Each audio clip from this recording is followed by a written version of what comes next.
Hi, thank you so much for joining me today. This is Jenny Oya with Nuggets and Things. I want to share with you just a little bit about family. Family is not so much those who have your blood, but those who have your back. You know, family are those who will connect to you and don't let you go, for silly reasons. Family has some silly squabbles, honey. Silly squabbles. They be fighting about little silly stuff, I remember when we were little. Uh, when it was time, mother would make our plates. And in making our plates, from time to time, with so many of us at the table, 10, you know, and we would be at the table, and somebody be looking over another child's plate, the siblings, right? Look, they got more peas than me. They got more meat than me. They got more mashed potatoes than me. You know, just trying to measure out stuff. You know, it was silly as a child.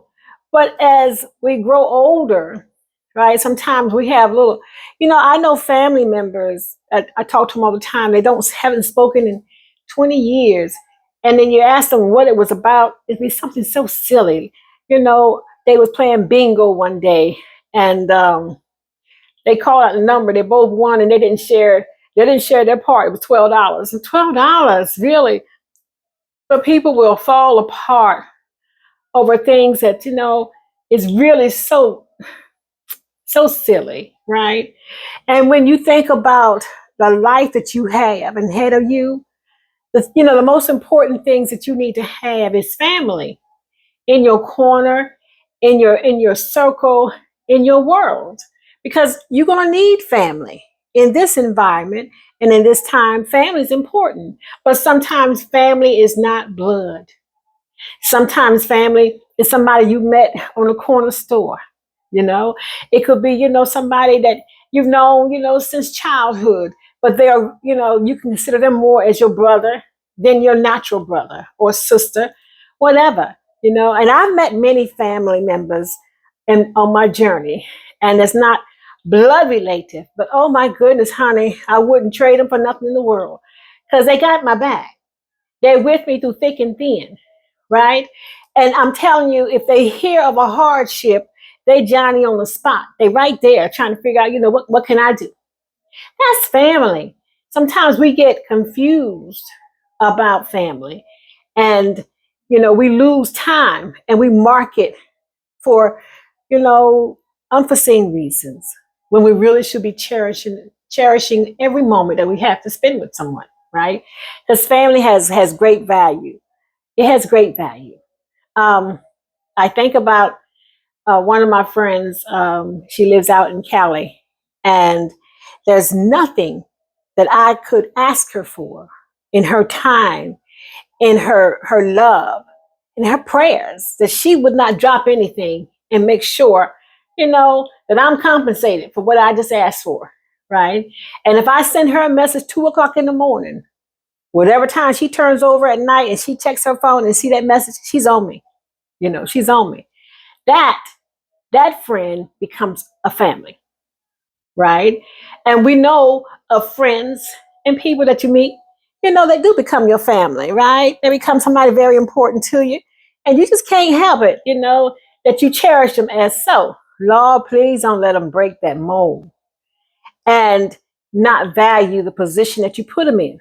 Because once you have put someone in a position, you have placed them in an area of your life that you say you value, and you value them in that position, and they break that code, they break that trust, they break that relationship, you know, honey, that's a spot you will rarely get back again.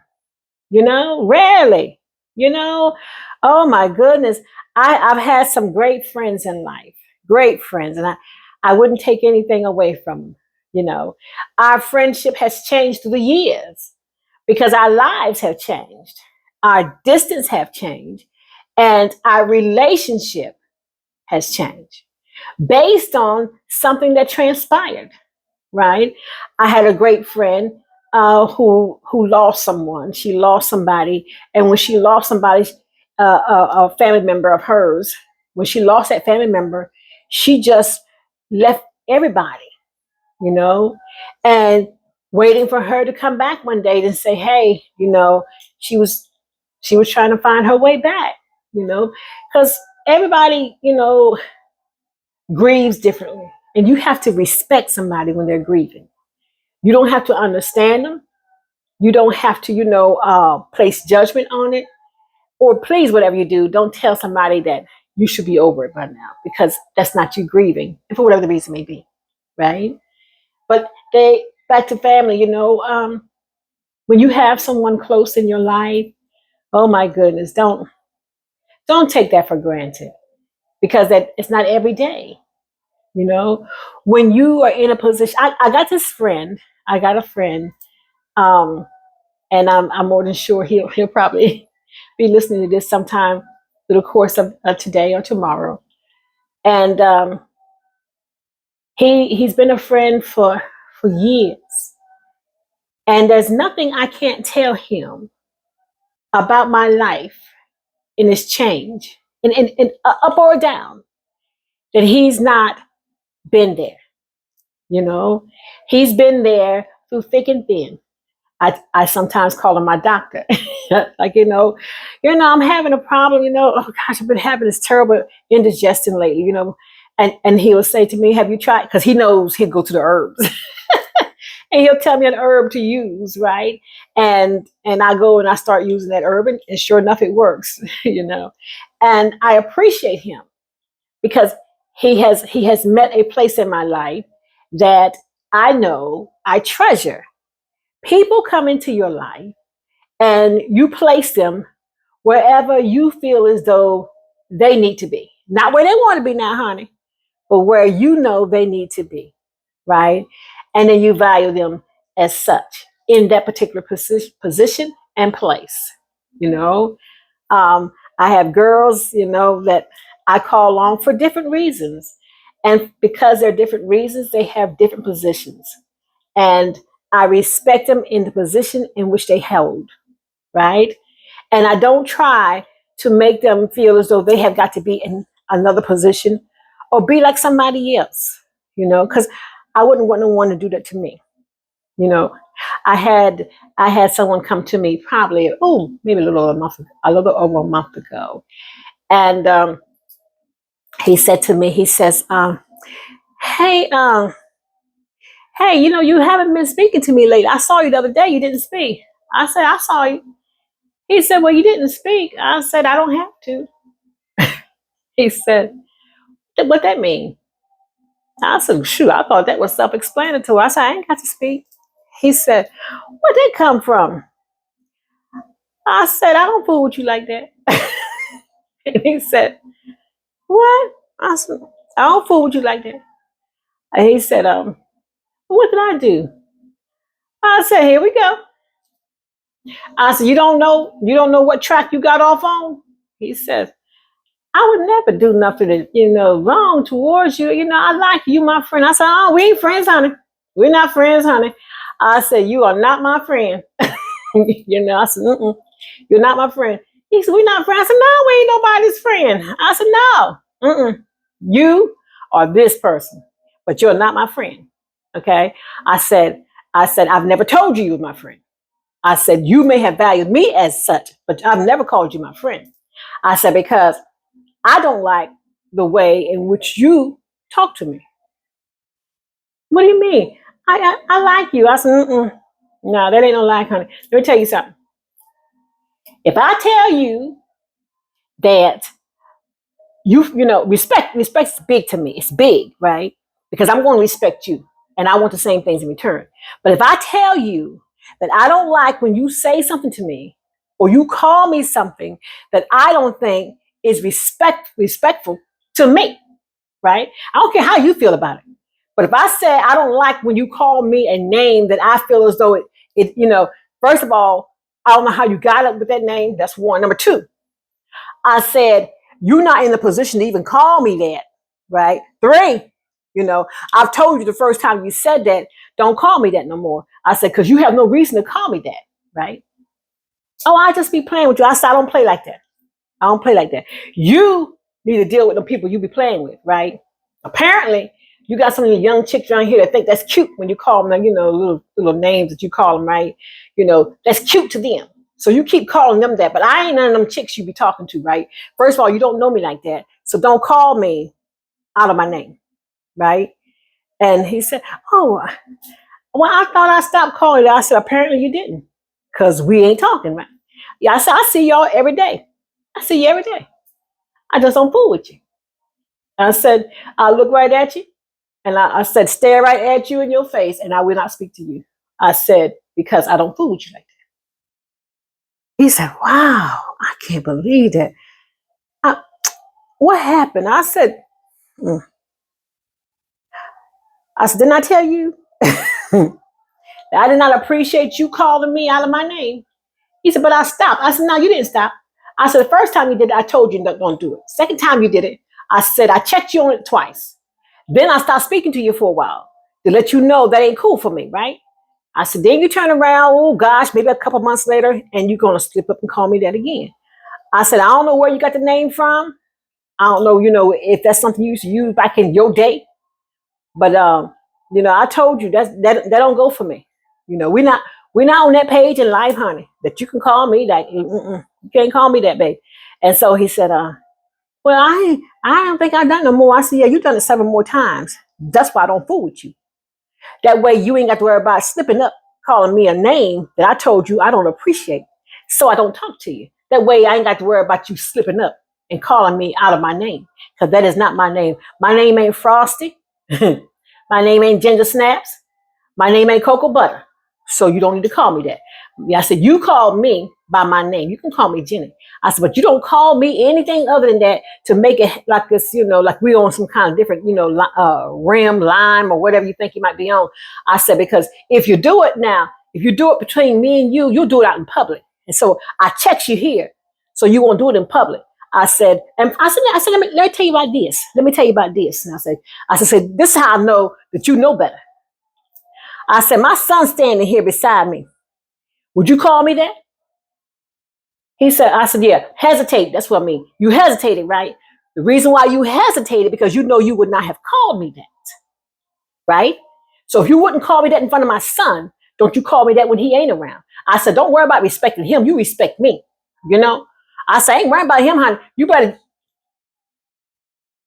So I said, "That's why I don't fool with you.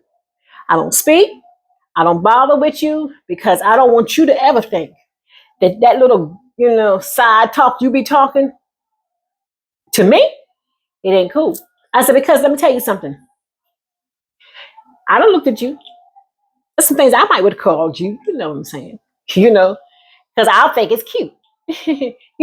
Big fluffy teddy bear, something. You know what I'm saying? I can call you something like that, right? Now you wouldn't think it was cute because you think I'm attacking you, right? But I think it's cute. No, I think about that when I'm thinking about, good color or whatever, right? Now, if you tell me the first time, "Look, Jenny, I don't, that's not funny to me. I don't like it, blah, blah, blah." The first time you tell me that, I have marked it and put it inside, and you won't have to worry about doing it twice. You know what I mean? I said, because it's called respect. Even though I meant no harm in calling you that, if you took it as an offense, I won't do it again. You know what I'm saying?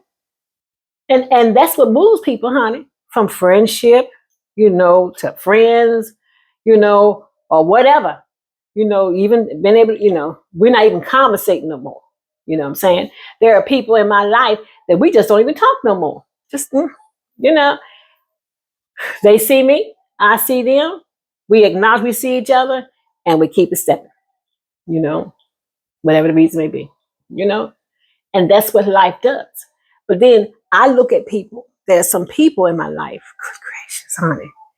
Honey, I'm telling you, you can't tell me that's not one of my children. You can't tell me that's not one of my siblings. You can't tell me that's not, like a parent figure, a grandmother figure, because they become family to me because of the way in which they interact with me. Because you must interact with someone in the way they want to be interacted with, not the way, you feel like you feel like you want to talk to somebody.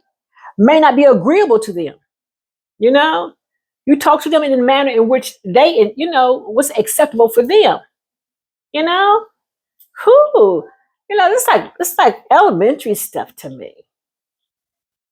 And so that, and when you cannot respect people where they are, and you can't respect them when they tell you that something is not okay. I don't care if we're in a relationship, right? I tell people, even in relationship, there's certain things you cannot and cannot do with me, you know? And I know it was cool with your last relationship and you've been doing it all your life, but now this is time that you might need to, worry about, changing up on that or move me out your little way because that ain't cool with me. You know what I'm saying? Mm-mm. You know, certain things now, it just ain't cool. And I'm going to tell you, it ain't cool. And now we need to make a decision from here because I done told you it ain't cool. I don't do this. I don't like when you talk to me like that. I would not talk to you like that. Don't be cussing at me. I understand you upset, but you need to be able to control your words. You don't need to be cussing at me. Now, I know you're a cusser. So you cuss anybody you want to, but you do not be cussing at me.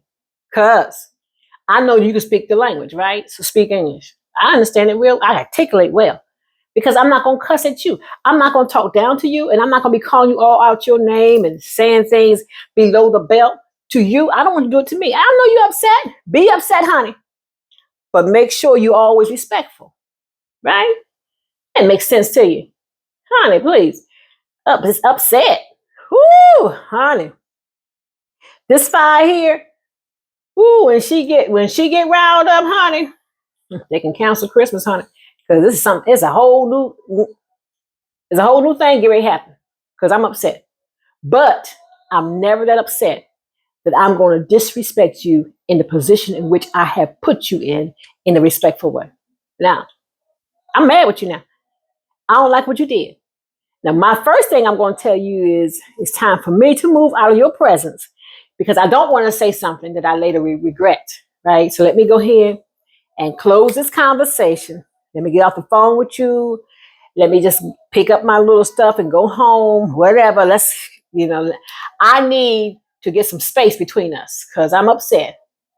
And whether you have upset me or I have gotten upset by what you have done, either way, I'm upset. I need to move because I don't want to disrespect you.